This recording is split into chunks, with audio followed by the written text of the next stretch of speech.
Welcome back to the show. Well, people around the country are being asked to put a candle in their window this evening to remember those Jews murdered for nothing more than their faith and background, as Britain marks Holocaust Memorial Day. It also coincides with the 78th anniversary of the liberation of Auschwitz, where over 1 million people passed under the infamous gates of the concentration camp. In total, over 6 million would tragically lose their lives at the hands of state-sponsored murder. Well, I'm really delighted to say I'm joined in the studio by Her Excellency Tzipi Hotovely. I hope I said that right, the Israeli ambassador for the United Kingdom. Thank you for having me. And thank you so much for coming in on this very significant day. As I said, it's 78 years since the Auschwitz liberation. Why is Holocaust Memorial Day still so important to be remembered today? I think because as time goes by, we lose the survivors. And when we lose the survivors, we don't have this first-hand testimony. And I think nothing is more important than listening to a survivor story, because this connects you to the feeling of the horrors, and you can understand how it feels to be a normal Jew living in Europe, having normal life, and then in one moment, everything is disappearing, and you're getting into hell, basically. You're moving from paradise to hell. And I think, for me, the most significant experience I had as a child, when I was 16, I went to Auschwitz myself. Yeah. And the fact that I was surrounded by 2 survivors from the Holocaust, that it wasn't just going into, a museum or a live evidence for the horrible things that happened there, but it was actually listening to a person that experienced life in Auschwitz and telling us... It must be so difficult for people to go back there. It was very, very difficult, but I think it was a necessity for us as young Israelis, being so confident about the Jewish state, to understand how the world could have been if Israel would have existed 78 years ago, if they had this refuge to have their own Jewish homeland. And I think it's important today, especially with modern anti-Semitism. So some people till today feel not safe when they go, let's say, to British campuses. Some Jewish kids, they give a testimony that they don't feel comfortable. Some, unfortunately, there were over 2,000 incidents of anti-Semitism in the streets of the UK, all around the country. And you can see even physical violence, not just expressions of anti-Semitism.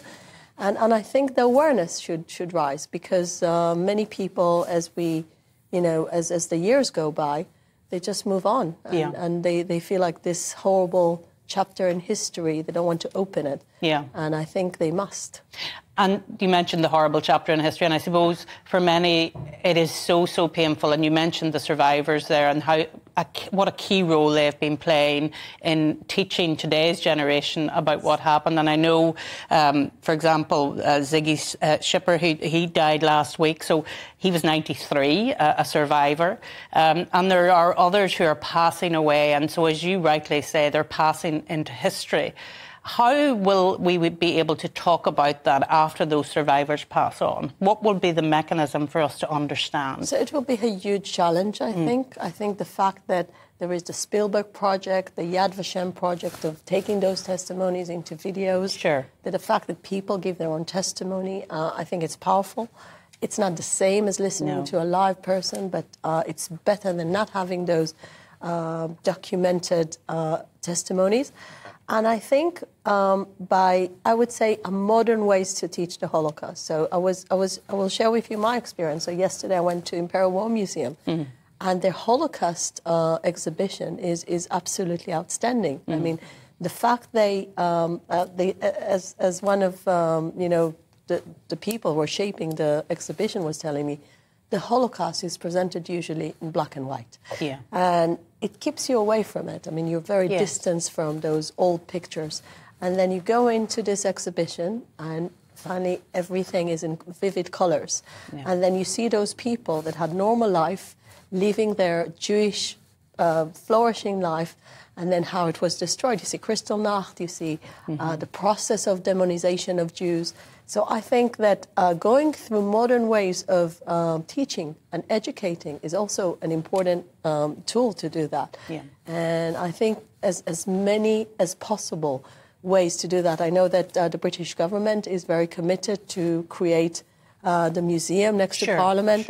So you need to be accessible to this information. To as many people as possible. Yes, and you need to bring school kids. Every year the Historical Education Trusts have a theme for Holocaust Memorial today. And I think this year's theme, if you don't mind me saying so, really struck me. Ordinary people. So ordinary people that turn a blind eye, ordinary people that get involved in direct violence and anti-Semitism leading to what we know happened. That's a very powerful, I think, tool, isn't it, to talk about ordinary people? Yes, because then it's you and me. Yes, exactly. It's not those monsters, the Nazis, and those poor Jews. It's really you and me, because one of the things I think we all should understand, that it was really ordinary people. One of the biggest authors that was writing, one of the survivors, he's not with us anymore, Ketzetnik, he used to say, when people say Auschwitz was on a different planet, in a way they deny. Yes, they're othering it really, aren't so, they? No, it happened here in Europe. It happened with big help of other European countries. It wasn't just a German's project. It was initiated by Nazi Germany, but then so many people took part in that. And of course, the fact many people just ignore the fact that all the Jews are gone. A world without Jews is a very sad world. A world where racism against 1.5 million kids that were perished just for being Jewish. I mean, this is something that we need to remind ourselves as a big alarm. And I had the privilege of being in the House of Lords chamber when we were debating the Holocaust, led by Lord Pickles. And Lord Glassman made an absolutely brilliant speech talking about, he went back to Ukraine, he went to see where the Jews used to be in Ukraine, he went to a synagogue on a Friday, and he was told, Jews all gone, Jews all gone.